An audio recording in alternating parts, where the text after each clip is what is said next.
তারা I have got my Malaysia visit visa. Okay, so এত খুশি হওয়ার বিষয়টা কিটা? আমি আপনারা কই যে আমার লগরে আছেন, আমরা সেম ফিল্ডে কাজ করি।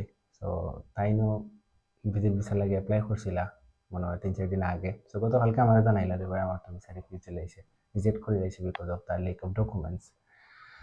সো একটা বিষয় আর কি আমি শেয়ার করার লাগে আইসা, ধরো ভিডিওটা বানাইলাম না অনেক। বিষয়টা হইলো গিয়া, আপনারা যদি মানে কোনো একটা কাজ করতে চান in the future, what ever the thing is, so যে কোনো ধরনের এক্সপার্ট গাইডলাইন নিবা।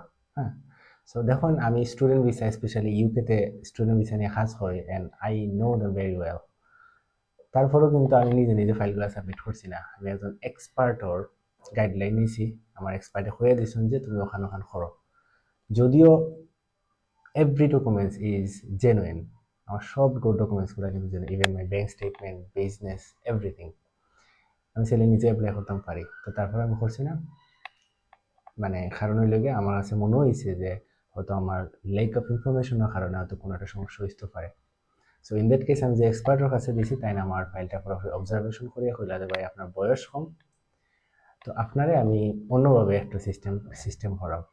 সো এর পরের ভিডিওতে আল টেল ইউ দ্য সিস্টেম, কোন সিস্টেমে আসলে আমার ভিজিট ভিসাটা হয়েছে।